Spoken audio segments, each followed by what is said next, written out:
जय हो त्रिलोकनाथ की, जय हो जगदम्बा की। जहाँ सृष्टि की हर धड़कन में बम बम भोले गूंजता है, जहाँ माँ आदि शक्ति का एक एक रूप करोद्धों करोद्ध सूरज से तेज है, वहीं आज सुनो वो अनसुनी, अनकही, दिल दहला देने वाली प्रेम गाथा, जिसमें प्रेम भी था, तप भी था, बलिदान भी था और क्रोध भी था। वो प्रलयंकारी सती के देह त्याग के बाद जब महादेव समाधि में डूब गए, जब तारकासुर ने देवताओं को रौंद डाला, स्वर्ग छीन लिया, तब माँ जगदम्बा ने फिर धरती पर कदम रखा, पर इस बार राजकुमारी बनकर नहीं, इस बार एक ऐसी तपस्विनी बनकर जो स्वयं त्रिलोक को हिला दे। कामदेव जलकर राख हुए, रति ने देवताओं को श्राप दिया और एक नन्ही बालिका के रोम रोम में शिव नाम बस गया। आज सुनो पार्वती के उस महासंकल्प की कहानी, जिसने सारे सुख त्यागे, शरीर को आग बना दिया और अंत में भोले को भी झुकाकर अपना बना लिया। बोलो जगजननी माँ पार्वती की जय, बोलो बम बम लहरी की जय। तैयार हो जाओ, अब आंखों के सामने जीवंत हो उठेगी वो महागाथा। सिर्फ जे के गुरु 786 पर तो चलिए, ज्यादा बिना देर किए बिना बोलो बम भोले। अगर आप लोग हमारे चैनल को सब्सक्राइब नहीं किए हैं तो कर ले, क्योंकि इस तरह के हर रोज हमारे चैनल पर कहानी आते रहते हैं। इस समय सृष्टि के आदि युग में एक ऐसी कथा घटित हुई जिसने तीनों लोकों को हिलाकर रख दिया था। जी हाँ, ये वही कथा है जब माँ सती ने अपने प्राण त्यागे और महादेव का रौद्र रूप पूरे ब्रह्मांड को भस्म करने को उद्यत हो गया। समय का पहिया घूमता रहा और प्रजापति दक्ष की सबसे प्रिय पुत्री राजकुमारी सती धीरे धीरे बड्डी होने लगी। वह दक्ष की आंखों की तारा थी, उनकी परछाई की तरह थी। दक्ष उन्हें इतना प्यार करते थे कि उनकी पुत्रियों में सबसे अधिक प्रेम सती पर ही लुटाते थे। उनके मुंह से सती के लिए कभी ना नहीं निकलता था, लेकिन जैसे जैसे सती बड़ी होती गई, उनके हृदय में एक अजीब सी बेचैनी जागने लगी। राजमहल का वैभव, रेशमी वस्त्र, आभूषण, सुख सुविधाएं सब थे, फिर भी कुछ खाली खाली सा लगता था। वह बार बार कैलाश की ओर निहारती। उन्होंने सुना था कि वहां कोई योगी रहता है जिसका नाम लेना भी उनके पिता दक्ष पाप समझते थे। पूरे राज्य में शिव का नाम लेने पर सख्त पाबंदी थी, फिर भी हवाएं तो रुकने वाली नहीं थी। दासियों की फुसफुसाहट में, दूर से आते साधुओं के भजनों में शिव शिव नाम सती के कानों तक पहुंच ही जाता था। एक दिन सती ने अपनी सखियों के साथ नारद मुनि को सुना, जो वीणा पर नारायण नारायण गा रहे थे। लेकिन उस दिन नारद के चेहरे पर चिंता थी। उन्होंने बताया कि दक्ष ने अपनी 27 पुत्रियों का विवाह चंद्रदेव से किया था, पर चंद्रदेव तो सिर्फ रोहिणी से प्रेम करते थे। क्रोध में आकर दक्ष ने चंद्रदेव को श्राप दे दिया कि तू क्षीण होता हुआ समाप्त हो जाएगा। श्राप लगते ही चंद्रमा का तेज घटने लगा, सृष्टि में अंधेरा छाने लगा। सारे देवता घबराकर ब्रह्मा जी के पास गए, पर ब्रह्मा जी भी दक्ष का श्राप वापस नहीं ले सके। अंत में सबने चंद्रदेव को एक ही सलाह दी, महादेव की शरण में जाओ। चंद्रदेव गुजरात के सोमनाथ तट पर पहुंचे, शिवलिंग स्थापित किया, घोर तपस्या करने लगे। उनकी भक्ति से प्रसन्न होकर महादेव प्रकट हुए और चंद्रदेव को अपने मस्तक पर धारण कर लिया। दक्ष का श्राप पूरी तरह तो नहीं हटा, लेकिन चंद्रमा को नया जीवन मिल गया। अब वह 15 दिन घटता, 15 दिन बढ़ता, और जिस दिन महादेव ने चंद्रदेव को बचाया, वह दिन महाशिवरात्रि के नाम से प्रसिद्ध हुआ और वह शिवलिंग सोमनाथ ज्योतिर्लिंग कहलाया। यह कथा सुनते ही सती के हृदय में महादेव की छवि बदल गई। जिस शिव को उनके पिता असभ्य और अमर्यादित बताते थे, वह तो करुणा के सागर, दया के देवता निकले। उसी पल सती ने मन ही मन महादेव को अपना पति मान लिया। महल के एक गुप्त कोने में उन्होंने मिट्टी का छोटा सा शिवलिंग बनाया और हर रोज छिप छिप कर पूरी श्रद्धा से पूजा करने लगी। अब उनकी दुनिया दक्ष के महल में नहीं, बल्कि शिव भक्ति में बसने लगी थी। समय आगे बढ़ा, सती अब युवा हो चुकी थी। उनकी भक्ति अब सिर्फ पूजा तक सीमित नहीं रही, वह उनके जीवन का एकमात्र लक्ष्य बन गई थी। उन्होंने ठान लिया था, विवाह करेंगी तो केवल महादेव शिव से, वरना किसी से नहीं। यह बात राजमहल में आग की तरह फैल गई। जब दक्ष के कानों तक पहुंची तो उनके क्रोध की सीमा न रही। जिस शिव को वह अपना सबसे बड़ा शत्रु मानते थे, जिसे वह अघोरी, श्मशानवासी, कुलहीन कहते थे, उनकी लाडली बेटी उसी से विवाह करना चाहती थी। दक्ष ने सती को बहुत समझाया, सत्ता का, कुल का,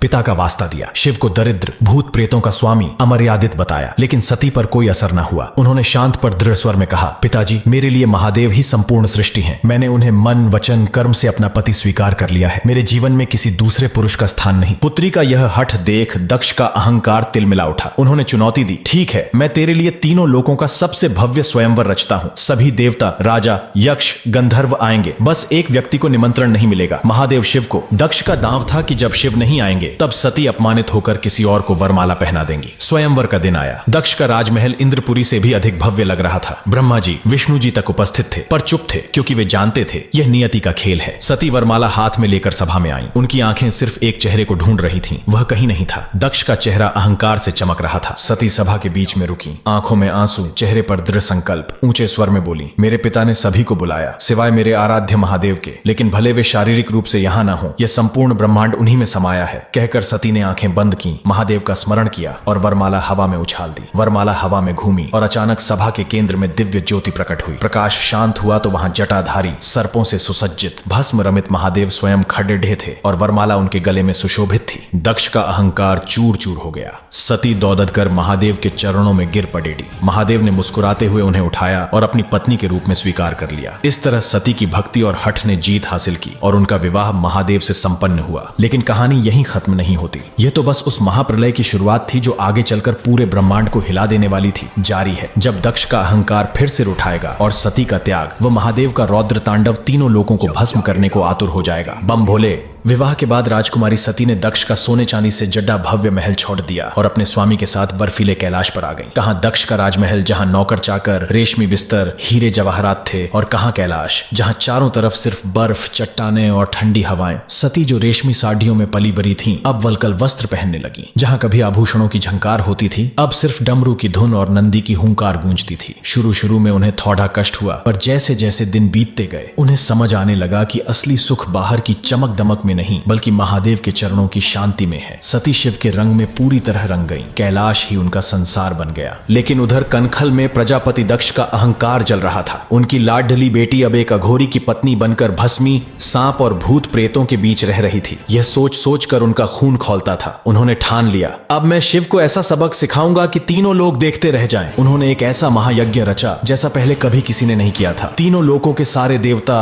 ऋषि, गंधर्व, किन्नर बुलाए गए, पर जानबूझकर दो लोगों को निमंत्रण नहीं भेजा गया। एक उनकी अपनी बेटी सती को, दूसरा उनके दामाद महादेव शिव को। दक्ष का मकसद साफ था, पूरी सृष्टि के सामने शिव को नीचा दिखाना, यह साबित करना कि शिव इतने अपवित्र हैं कि पवित्र यज्ञ में आने के लायक भी नहीं। जब यज्ञ की तैयारियां शुरू हुईं, तो आकाश मार्ग से देवताओं के रथ, विमान कनखल की ओर जाने लगे। कैलाश पर बैठी सती ने जब ये विमान देखे तो उनकी सखियों से पूछा, ये सब कहां जा रहे हैं? सखियों ने बताया, देवी, आपके पिता एक विशाल यज्ञ कर रहे हैं। सती का हृदय उछल पड़ी डिढ़ा। मेरे पिता का यज्ञ? कितना अच्छा, मुझे भी जाना है। पर जब उन्हें पता चला कि उन्हें और महादेव को निमंत्रण ही नहीं भेजा गया तो उनका चेहरा मुरझा गया। फिर भी उन्होंने सोचा, बेटी को मायके जाने के लिए निमंत्रण की क्या जरूरत? शायद पिताजी गुस्से में भूल गए होंगे। मैं जाकर उनसे मिलूंगी, उनका क्रोध शांत कर दूंगी। वह महादेव के पास गई। महादेव गहरी समाधि में लीन थे। सती ने प्रणाम किया, इंतजार किया। जब महादेव ने आंखें खोली तो सती के चेहरे पर व्याकुलता साफ दिख रही थी। सती ने झिझकते हुए कहा, स्वामी, मेरे पिता एक महान यज्ञ कर रहे हैं। सभी देवता जा रहे हैं। मेरा मन भी मायके जाने को व्याकुल है। क्या मैं जा सकती हूँ? महादेव सब जानते थे। वे त्रिकालदर्शी थे। उन्होंने शांत स्वर में समझाया, सती, जहां सम्मान न हो, जहां अपमान की मंशा हो, वहां बिना बुलाए जाना उचित नहीं। तेरा पिता यह यज्ञ मेरे अपमान के लिए ही कर रहा है। तू वहां जाएगी तो सिर्फ दुख और अपमान ही मिलेगा। मेरा अपमान तुझे सहन नहीं होगा। मेरी बात मान, यह विचार त्याग दे। पर सती का मन नहीं माना। उन्हें लगा, जब पिता मुझे देखेंगे उनका सारा क्रोध पिघल जाएगा। एक बेटी का फर्ज है कि वह अपने पिता को समझाए। उन्होंने हठ किया, स्वामी, मुझे सिर्फ एक बार जाने दीजिए। मैं उनसे बात करूंगी, सब ठीक कर दूंगी। कृपया आज्ञा दें। महादेव ने सती की आंखों में दृढ़ता और ममता देखी। वे समझ गए, नियति को कोई नहीं टाल सकता। भारी मन से उन्होंने आज्ञा दे दी, जैसी तेरी इच्छा, पर अकेले नहीं जाएगी। नंदी और मेरे गण तेरे साथ जाएंगे। सती ने प्रणाम किया और कैलाश से कनखल की ओर चल पड़ी। उनके मन में उम्मीद थी कि वह सब ठीक कर देंगी, पर वे नहीं जानती थीं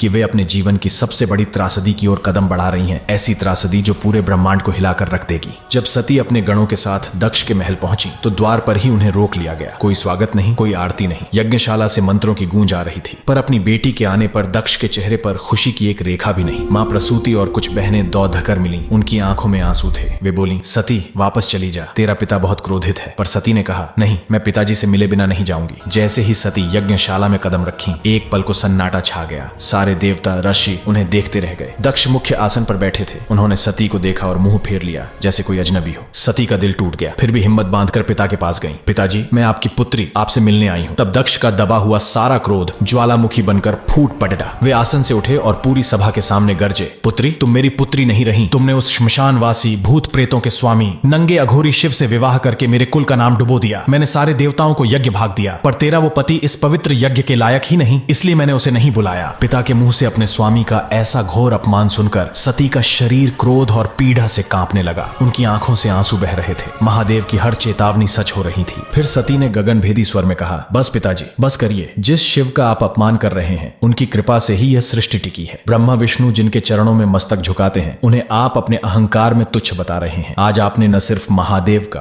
बल्कि स्वयं आदिशक्ति और धर्म का अपमान किया है। फिर सती ने पूरी सभा को संबोधित किया, जिस पिता ने मेरे स्वामी का अपमान किया, उस पिता से जन्मा यह शरीर मैं अब और नहीं रख सकती। मैं अभी इसी क्षण इस देह को त्यागती हूँ। कहते हुए सती ने आंखें बंद की। अपनी योग शक्ति से शरीर में दिव्य अग्नि प्रज्वलित की और देखते ही देखते उनका पूरा शरीर अग्नि में लपटों में घिर गया। हाहाकार मच गया। दक्ष चीखते रह गए, पर तब तक बहुत देर हो चुकी थी। सती ने महादेव के अपमान की आग में अपनी देह भस्म कर दी। उनके साथ आए शिवगण क्रोध से पागल हो उठे। यज्ञशाला को तहस नहस करने लगे। पर यह तो बस शुरुआत थी। असली तूफान तो अब आने वाला था। कैलाश पर बैठे महादेव का रौद्र क्रोध जब जागेगा तो तीनों लोकों की राख बन जाएगी। जब महादेव की एक जटा से वीरभद्र और महाकाली प्रकट होंगे और दक्ष का सिर धड़ से अलग हो जाएगा। बम भोले, हर हर महादेव। अब सुनो, असली प्रलय अब शुरू होता है। कैलाश पर उस पल कुछ ऐसा हुआ जैसे सारी सृष्टि की सांसें एकदम रुक गई हों। महादेव गहरी समाधि में थे। अचानक उनका शरीर तीव्र पीड़ा से कांप उठा, जैसे उनके हृदय का आधा हिस्सा ही कोई छीन ले गया हो। पूरे ब्रह्मांड में हलचल मच गई, हवाएं थम गईं, तारे टिमटिमाना भूल गए, समुद्र सन्नाटे में डूब गए, कैलाश की बर्फ पिघलने लगी। महादेव ने आंखें खोली। उनकी आंखों में अब शांति नहीं बल्कि एक खालीपन। और फिर दो आंसू गिरे, एक दुख का, दूसरा क्रोध का। दिव्य दृष्टि से उन्होंने कनखल देखा, अपनी सती को अग्नि में भस्म होते देखा, दक्ष के अहंकार भरे मुंह को देखा।